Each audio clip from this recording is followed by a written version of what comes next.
네. 지금 대한민국은 이제 기울어진 운동장이라고 할 정도로 좌익 세력이 자유민주주의인 대한민국을 거의 장악을 해서 정권이 바뀌든 뭐든 변함이 없습니다. 근데 이 좌익 세력들이 지금 현재에 이르기까지 정권이 바뀌어도 흔들리지 않을 정도로 탄탄한 구성을 가지기까지 그 역사적 배경에 대해서 좀 많이 궁금하거든요. 네. 예, 그래서 이들이 언제부터 그런 준비를 했으며 어떤 식의 그 진행을 통해서 지금 현재까지 왔는지 그 역사적 배경에 대해서 좀 설명을 좀 부탁드리겠습니다. 네. 좌익 세력이 우리 사회 여러 분야에서 헤게모니를 행사하고 있는데 이 좌익의 헤게모니가 각 분야별로 시차는 있지만 언제부터 되었느냐 하는 것을 좀 나름대로 정리를 해보면 대체로 한 1990년대 후반서부터서 좌익 세력이 우리 사회의 여러 분야에서 주도권을 장악하게 되었지 않느냐 이렇게 생각됩니다. 제일 먼저 주도권을 장악하게 된 분야는 아마도 문화 분야가 아닌가 싶습니다. 그래 문화예술 분야에서 좌익 세력이 한 90년대 후반서부터 장악을 했다 이렇게 봐지고, 그 다음에 이제 문화예술 분야 이외의 영역에서는 이제 교육 분야, 언론 분야, 또 법조, 또 종교 이런 데서 좌익 세력이 상당히 헤게모니랄까 또는 헤게모니 비슷한 그런 영향력을 행사하게 된 것은 대체로 2000년대 들어와서부터 그렇게 되어 있지 않은가 이런 생각이 듭니다. 물론 자기들 스스로는 한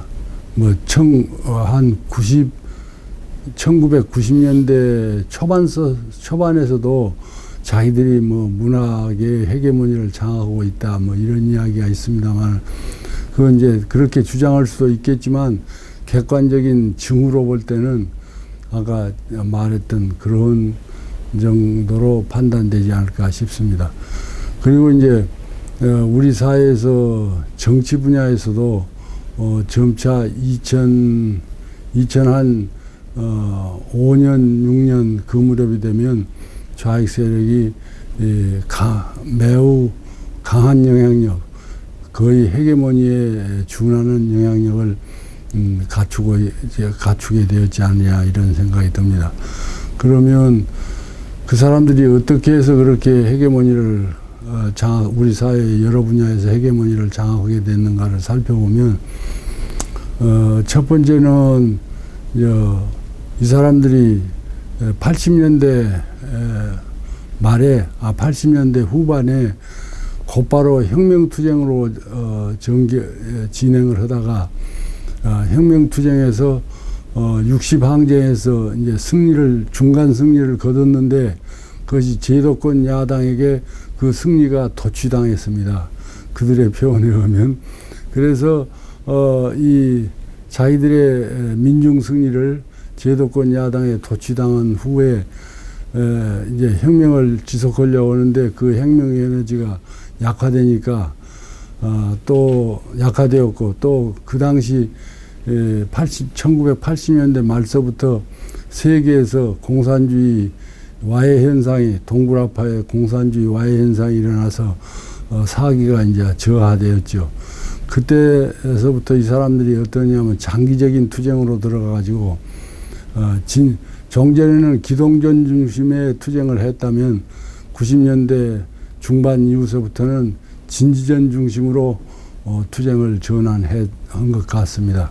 그래서 이제 진지전을 통해서 각 분야에 침투해가지고 자기가 침투한 영역에서 헤게모니를 장악하는 그런 전술을 구사해 왔다. 그래서 2005, 6년서부터서는 우리 사회의 거의 모든 분야에서 헤게모니를 장악했거나 아니면 헤게모니에 준하는 아주 강한 영향력을 행사하게 되었다 이렇게 설명할 수 있습니다. 예. 그럼 이제 진지전이 이제 그람시 진지전을 말씀하신 것 같은데요.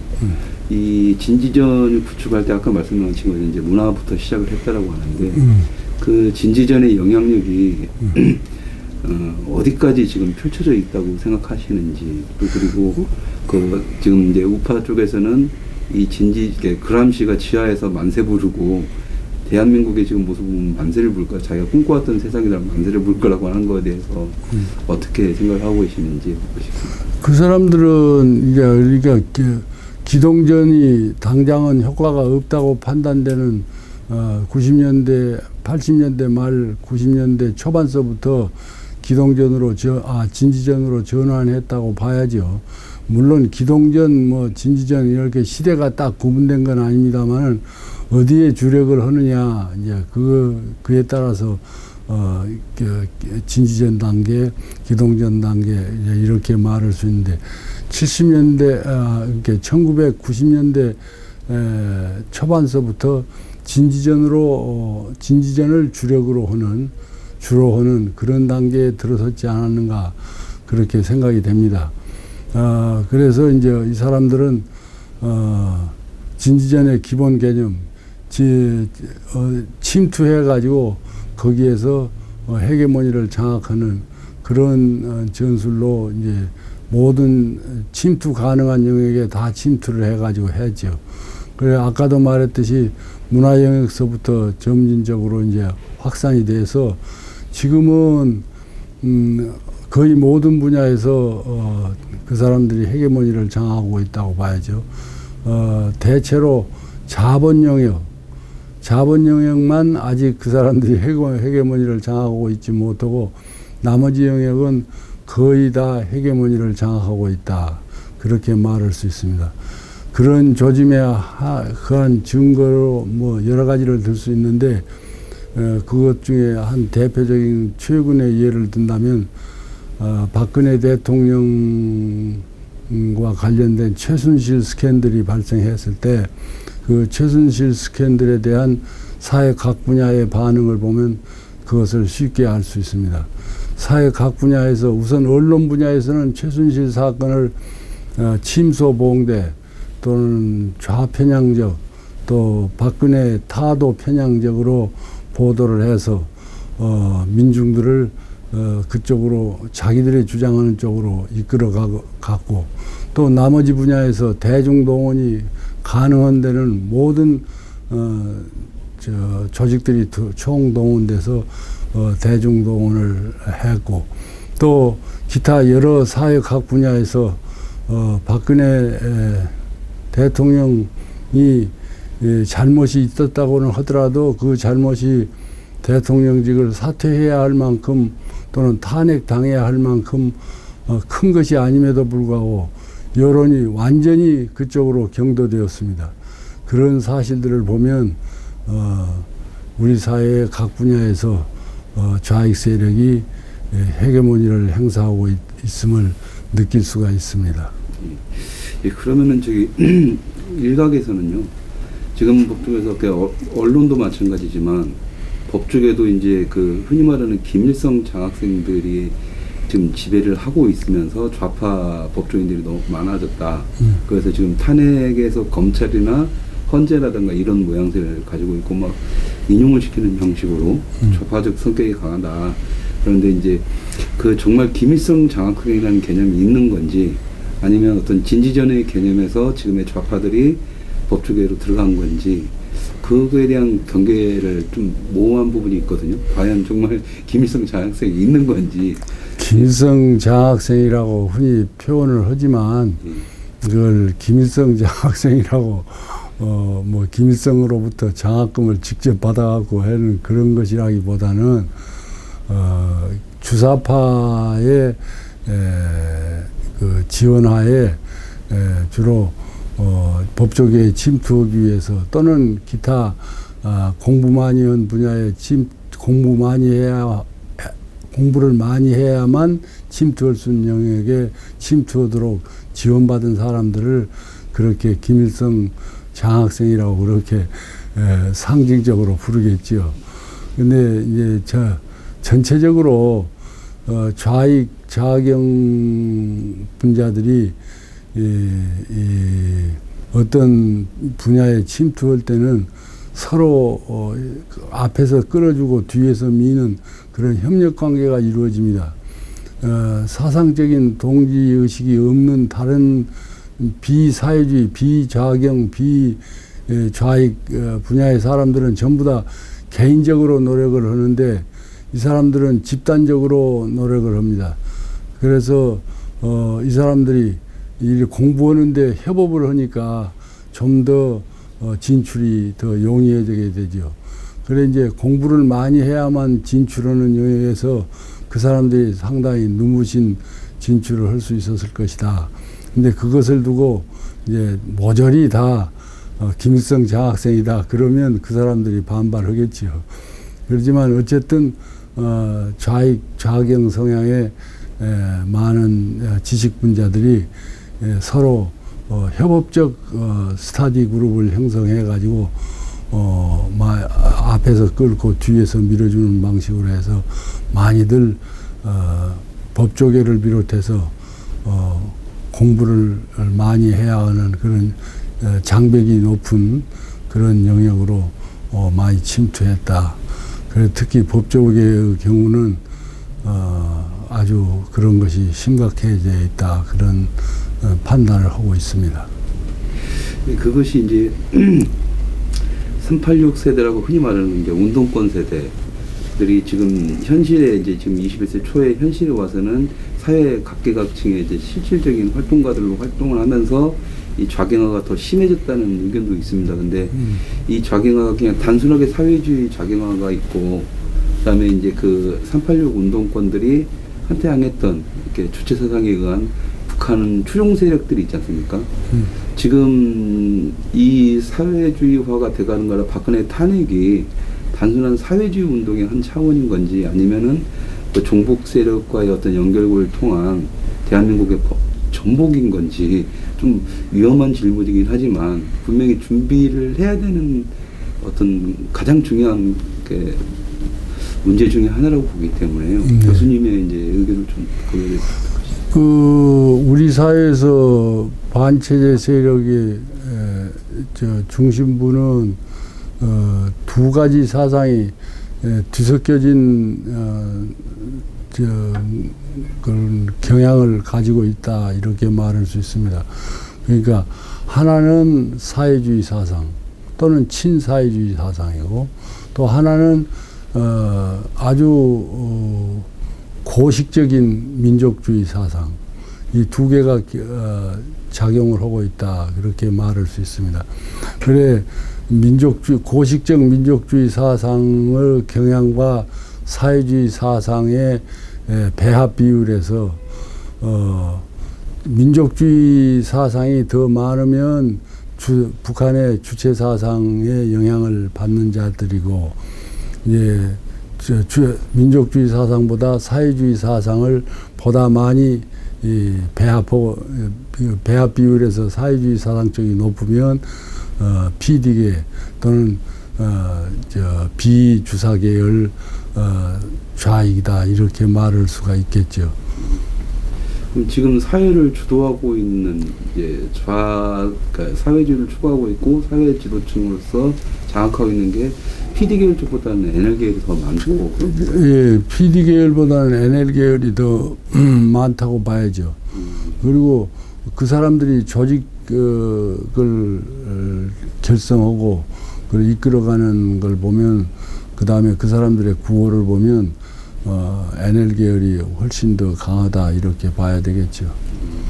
그래서 그렇기 때문에 아마 지금 우파라든가 사회 일부에서는 이것이 배 대통령 탄핵이 북한과 연계된 철저히 기획된, 그리고 박 대통령 스스로도 오래전부터 기획된 음모라고 말씀하셨는데, 그리고 이제 그것이 과연 지금 사회 일각에서 제기되는 종북과의 연결을 통한 대한민국 체제의 전복을 요구하는 것이, 그렇게 보는 것이 타당하다라고 생각하시는 거예요? 저는 이번 사건을 놓고 그것이 오래전부터 기획된 것이다라고 보는 것에는 조금 유보적입니다. 그러나 남한의 좌익 세력들은 비자익 정권이 들어서게 되면 그날서부터 퇴진운동을 전개합니다.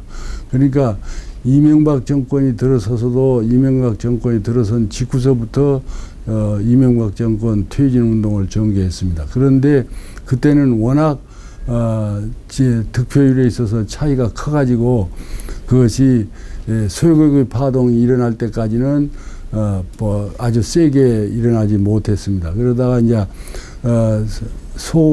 미국산 소유격의 수입 파동이 일어나자 본격적으로 전개됐죠. 그래 내 이명박 정권 내내 퇴진 투쟁 벌였습니다. 박근혜 정권은 이제 득표율에 있어서 차이도 있었고 뭐 댓글 사건 뭐 또 각종 루머 조작 부정선거 뭐 그런 것들을 해가지고 박근혜 정권 출범 전서부터 박근혜 퇴진 운동을 전개했습니다. 말을 하자면 그랬기 때문에 박근혜 대통령이 취임한 2013년서부터 취임과 동시에 퇴진 투쟁을 당면해야 했다.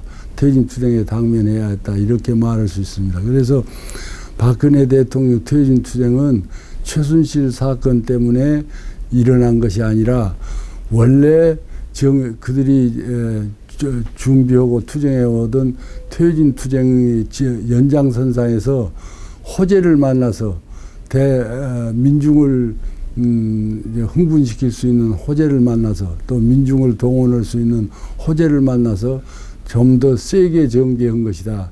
지금의 탄핵 투쟁은 그와 같은 성격을 가졌다. 이렇게 말을 하고 싶고, 다만 이 본격적으로 탄핵과 관련해서 최순실 사건 탄핵 투쟁과 관련해서는 그것이 장기간 준비했는지 안 했는지는 알 수가 없습니다. 다만 그 최순실 사건에 개입된 무슨 약간 룸펜들, 불안당 같은 사람들의 경우는 그 건수를 가지고 한번 해먹으려고 오래전부터 준비한 흔적은 있습니다. 그러나 그것이 좌익 세력하고 연결됐는지 그거는 의심스럽습니다.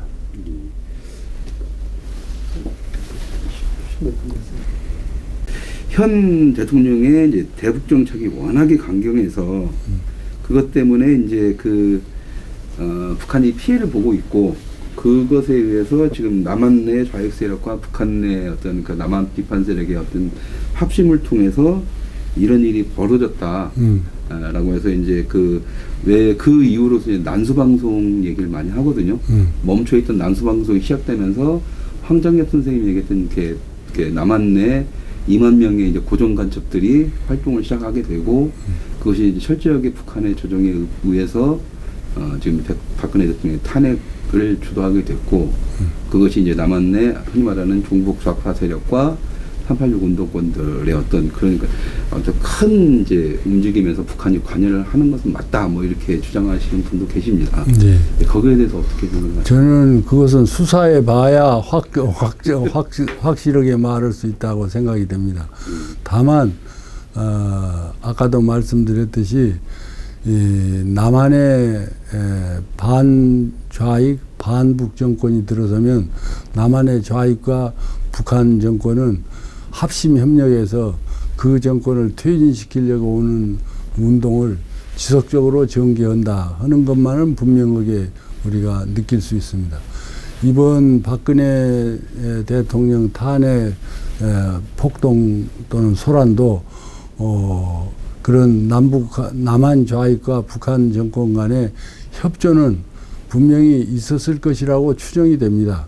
그러나 그 협조가 구체적으로 어떻게 되었는가, 그런 것은 당국이 수사를 해봐야 알 수 있는데, 요즘 우리나라 안보 당국은 그런 것에 대해서 손 놓고 있는 것 같은 답답함이 있어서 말하기가 참 골치 아픕니다. 네, 근데 어쨌든 이번에 그 대통령의 대북 강경 정책은 우파에서는 그나마 현 대통령이 굉장히 잘했던 부분이라고 설명을 하고 있고요. 아니 우파 단체가 그렇게 생각하는 것이 아니라 모든 애국 국민들이 그렇게 생각을 하고 있고 사실은 이 탄핵 선풍이 불어오기 전에는 탄핵 촛불 집회가 있기 전에는 그 여론 지지율이 매우 높았습니다. 그런 반좌익 또 그다음에 반북한적인 반북한적이라기보다 북한을 압박하는 그런 정책들이 지지율이 상당히 높았습니다. 그리고 세계 각국이 그건 마땅한 정책이다 그렇게 긍정적인 평가를 했던 것이죠. 그런데 그러면은 이제 어쨌든 그것 때문에 지금 남한의 이제 종북주의자들의 이제 심리 상태가 굉장히 쫓기고 있었다라는 얘기가 좀 들려오고 있고요. 북한의 난수 방송이나 북한에 대놓고 이제 방송을 통해서 이제 촛불을 들어라 막 이렇게 대놓고 얘기할 정도로 어떤 압박감을 주고 정치계에서도 사드 배치나 이런 걸 강력하게 반대를 하고 말도 안 되는 주장들을 하면서 이제 중국에까지 넘어가서 4대 외교를 펼치는 어떤 이런 부분들을 보면서 남북의 남한의 어떤 사회주의자들이나 종북주의자들이 지금 어떤 급한 어떤 절실한 상태에 빠지지 않았냐라는 어떤 의견도 있거든요. 그런 일견 그렇게 추론할 만하다고 생각이 됩니다. 그러니까 그것이 이제 어떤 에너지화 돼서 탄핵의 어떤 원동력이 될 수도 있겠죠. 네. 예. 탄핵의 원동력이 됐는지는 모르겠으나 탄핵 그 촛불 집회를 극렬하게 또 큰 규모로 하게 하는데 기여를 했으리라고 봅니다. 근데 우선 탄핵을 촉구하는 요구는 촛불 집회가 저렇게 큰 규모로 된 데는 최순실 사건에 대한 언론들의 편향된 보도, 과장 보도가 일차적인 기여를 했다. 나는 그렇게 생각을 합니다. 지금 뭐 잘 서로 아니요. 잘 안 맞습니다. 아닙니다. 그게 아니고 이제 어쨌든 복잡하긴 한데요. 어쨌든 교수님이 바라보시기에 탄핵으로 갔던 근본 원인, 그러니까 일반 대중들은 소통이 너무 안 됐다는 아주 단순한 논리로서 탄핵을 바라보지 않습니까? 처음에 원인을 갖다가 처음부터 싸웠을 때 소통이 없는 사람 뭐 이런 사람에게 얘기했는데 교수님이 보셨을 때 탄핵의 근본 원인 분명히 이제 탄핵 수초 뭐 안 될 내용 가지고 탄핵을 밀어붙일 수 있을 때 탄핵 촛불 집회가 저렇게 일어나게 된데 제일 원인은 반체제 세력의 대한민국 체제에 대한 도전이 제일 원인입니다. 그것이 지속적으로 전개되는 가운데 이제 최순실 사건과 같은 그런 상당히 사람들을 흥분시키기에 좋은 그런 사건이 발생하고 그것에 대해서 언론들이 과장 편파 보도를 한 것이 이제 이 두 번째 요인이고, 그러나 두 번째 요인이기는 하지만 그것이 다 단기간으로는 가장 강력한 영향을 미친 것이고, 그 다음에 세 번째 요인은 뭐 대통령의 통치 스타일에 있어서 소통의 부족이라든가 뭐 기타 등등 그런 것들이 작용을 했다, 그렇게 봐집니다. 그러나 그 중에서 제일로 뭐 중요하지 않은 것은 대통령의 소통 부족이라는 요인입니다. 소통 부족하다 해서 탄핵하기로 하면 뭐 이 지구상에 어떤 대통령이 탄핵 안 당할 사람이 있겠습니까? 그런데 지금 가장 또 이해가 안 가는 부분 중에 하나가 흔히 지금 바른정당으로 나갔던 우파라고 할 수 있는 보수정당이라고 할 수 있는 어떤 의원들, 흔히 말하는 이제 배신자라고까지 욕을 먹으면서 나가고 이 사람들이 탄핵에 앞장서고 야당 단독으로 특검을 갖다 통과시키고 그걸 일조하고, 그러니까 사람들은 야당은 그렇다 치자, 사회주의자들이니까.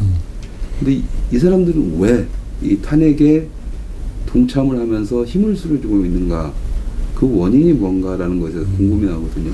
야당은 그렇다 치자 사회주의자들이니까 네, 해서 그러니까 사회주의자 그 대목을 빼시는 것이 좋을 것 같습니다. 예.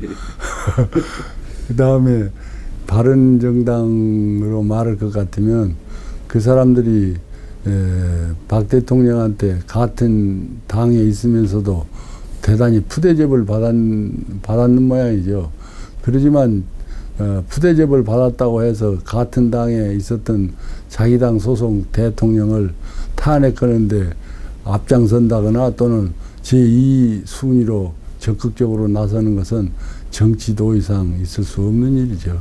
그래 그 사람들은 자유민주주의자라든지 대한민국 지지 진영에서는 그 사람들은 그렇게 긍정적으로 평가해서는 안 될 사람들일 것 같습니다. 물론 뭐 그런 사람들 중에 다시 반성을 해서 뭐 한다면 모르지만 도대체 사상이 무엇인지 체제가 무엇인지 정치 도의가 어떤 것인지 그런 것을 생각할 줄 모르는 사람들이다 이렇게 판단됩니다. 가장 또 어려운 질문인데요. 만약에 탄핵 기각된다라면 별 문제는 이제 뭐 기각돼도 또 다른 문제가 있을 거라고 하지만 어쨌든 저희가 이제 탄핵 기각을 이제 많은 사람들이 원하고 있는 입장에서 탄핵이 인용이 됐을 때 이런 사회주의자들과 야당과 그 흔히 말하는 배신자라고 하는 기회주들 모든 게 북한과의 모든 사람들이 탄핵을 밀어붙여서 탄핵이 인용이 됐을 때 대한민국에는 어떤 일이 벌어질 것이며 국민들한테는 어떤 영향이 펼쳐질지. 탄핵이 기각됐을 때는 대한민국에서 다소간 극적인 사태들이 발생할 수 있겠으나 탄핵이 인용되었을 때는 대한민국에서 일어나는 사태는 탄핵이 기각되었을 때보다는 덜 극적인 사태가 일어날 것이다 이렇게 봅니다. 왜 그러냐면 탄핵 반대를 하는 우리 애국진영의 사람들은 그렇게 조직력이 강하지를 못합니다. 그리고 조직이 그렇게 현재 그렇게 강한 응집력을 가진 대중을 강하게 동원할 수 있는 조직이 사실상 없습니다. 그래서 이 정치에 있어서 힘의 대결이라는 것은 대중을 동원할 수 있는 조직력에 의해서 좌우되는 것인데 아무리 말로는 뭐라고 하더라도 그렇게 인용되었을 때 반발하는 역량에 있어서는 애국진영 태극기 집회에 참여하고 있는 사람들의 매우 부족한 것은 사실입니다. 따라서 인용이 되면 얼마간 반발이 있다가 곧 대통령 선거 국면으로 전환이 되리라 이렇게 생각됩니다. 다만 기각이 되었을 때는 좀 더 극적인 반발이 있을 것입니다. 그러나 그것도 그렇게 오래 가지는 못하리라. 대선 국면으로 결국은 전환될 것이다. 그렇게 봐집니다. 그래 기각이 되건 인용이 되건 간에 그 직후에 그 반대 의견을 가진 정치 세력의 폭력적 저항은 그렇게 강하지 않을 것이다 하는 것이 제 생각입니다.